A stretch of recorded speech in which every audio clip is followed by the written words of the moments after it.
Another week, another review. Let's get this show started, shall we? Hello everyone, Megaman NG here, and it's time now for another Flash episode review. We're continuing Season 3's reviews with this week's episode, Magenta. Now here's the story. I'm going to be providing a summary of the episode, what I liked, disliked about it, as well as some things that caught my interest, because this episode was not as emotional as it was last week, but this week made up for it with some humor and some familiar characters. So let's get started. Some unexpected guests arrive on Earth 1, and it's Harrison Wells and his daughter Jessie from Earth 2. But they're here for a different reason. It seems that, like Barry, Jessie has become a speedster. Harry wants to run tests on her to see if everything's fine, but it's a bit more personal. He doesn't want Jessie to do anything rash, and his worries end up doing a lot more harm than good. But when a metahuman who uses magnetic powers to enact revenge, can Barry and his allies be able to stop her? And can Harry put his fears for his daughter's safety aside to do what is right and allow Jessie to do what she does best? Okay, it wasn't much of a summary, but point is, it's good to see Earth 2 Harrison Wells, portrayed by Tom Cavanaugh, as well as Jessie Quick, or rather Jessie Wells. It was good to see these two again, and it was actually pretty nice too, because it's been a while. The last time we saw the two was in the Season 2 finale when Jay Garrick of Earth 3 took the two back to Earth 2. It has been revealed that yes, Jessie has become a speedster, and a very good one at that. And it's inevitable. I mean, it really is inevitable that Jessie is now a speedster. It's just so awesome. It really is. And in the comics, Jessie Quick, or rather Jessie Chambers, is the daughter of two Golden Age superheroes, Johnny Quick as well as Liberty Bell. And because of that, she inherited their powers and has become a speedster through the use of a mathematical formula which basically is the Speed Force, which is how all the Flashes got their powers, whether it be Barry, Wally, Jay, etc. That's how they all got their powers. Here, though, Jessie is just as fast as Barry, and it's just a nice change of pace to see another speedster. However, there's just one little thing I should mention. It's actually causing some doubt with Wally West. Remember, in the Flashpoint universe, Wally West was a speedster, codenamed Kid Flash. Here, in the timeline that Barry created after returning Eobor to the past, well, he's not. And I got a feeling that Alchemy is going to have a role in this. He is. I know it for certain. But other than that, it was pretty nice to see them together, see the two again. But also, Harry's having his worries again. And his worries are enough to make Jessie feel real upset.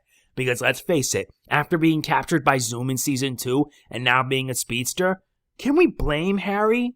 Can we blame him? Unfortunately, his worries are doing more harm than good. It did a lot of harm and it caused the two to split for a while. Until Harry realized that he should do what is necessary to help. And thankfully, he did. And Jessie is now a permanent ally of the team. She even has her own costume too, and if you saw the first look on Jessie Quick's new costume, it's just phenomenal. It's just amazing. I'm getting a look at it right now, and I'm like, wow. I got to see the costume, and it's pretty awesome. And they showed it in a preview for next week's episode. Jessie Quick's costume, okay, it's not the best, but it's actually pretty spot on. I like it. I really do like it a lot. It's just very accurate, very similar to the Flash. But since it's appropriate too, since she is a speedster. Now, we're going to be talking about this week's Villain of the Week, a.k.a. Magenta, or rather, Francis Kane. Francis Kane, a.k.a. Magenta in the DC Universe, was once a superhero, but became a supervillain due to, some serious mental disorder. She has the power to control magnetism, similar to Magneto from the X-Men. She can use magnetism to manipulate, repel, or attract metal objects. It can be as small as like a penny or as big as a ship, which you saw in the episode. Magenta using her powers to be lifting up an entire tanker on a hospital just to kill her adopted father. I mean, wow. That's nuts. But it also doesn't help by the fact that she's suffering also from split personality disorder. In the series, she does suffer from split personality disorder, basically similar to how Harvey Two-Face went in Batman. Here, however, Magenta represents her evil personality, and Francis represents the innocent. And when Magenta took over, she went crazy. And wow, I really am surprised seeing how a teenager can have that much power. She's a dangerous threat, and fortunately she didn't kill anybody. All she did was cause injury to her adopted dad, and that was it. And I liked how it was settled. Instead of like a big fight and everything, it was all a save-the-day scenario, and nobody died. It was all Barry using his brain to just try to force Magenta, or rather Frances Kane, to be herself again and not let the evil consume her. And it worked. It really did work. It was a nice change of pace, a nice good change of pace for this episode. Instead of just a beat-down brawl, it was just a talk. It was nice, it was simple, and it was all good. And last but not least is Wally's recklessness. And I swear, Wally is becoming more careless by the minute. We know that he was also affected by the accident the same way as Jesse, but his powers haven't been taking hold yet. And he has been very reckless. In one scene when Wally was talking with Jesse, Wally decided to just be like hit by a car, hoping to see if his powers could kick in, but they didn't, and Jesse had to save him. This kind of made Wally angry.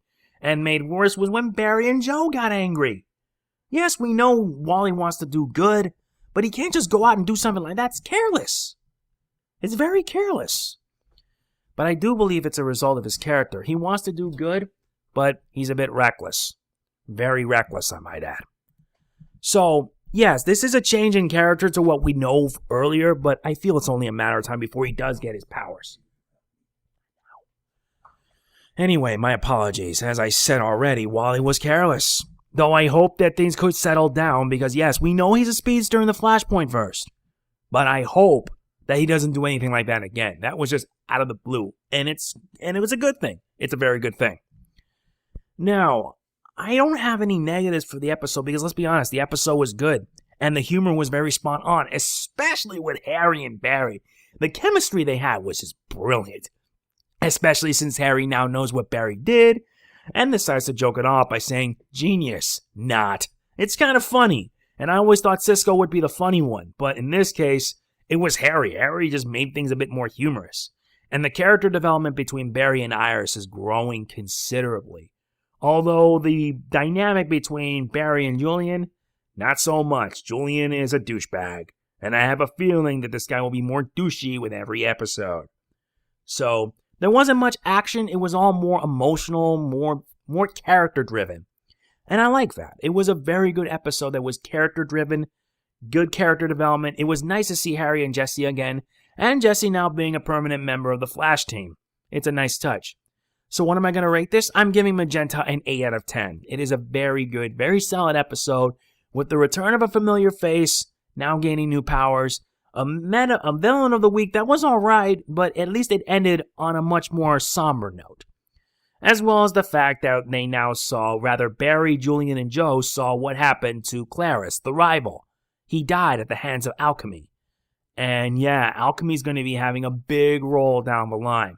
What his role is, we don't know for sure, but what we do know is that it's connected to the Flashpoint verse. And I feel it's only a matter of time before he sends out more metahumans to cause more trouble for the team. And speaking of which, next week's episode, yeah, we're going to be seeing the return of a fan favorite, Mirror Master.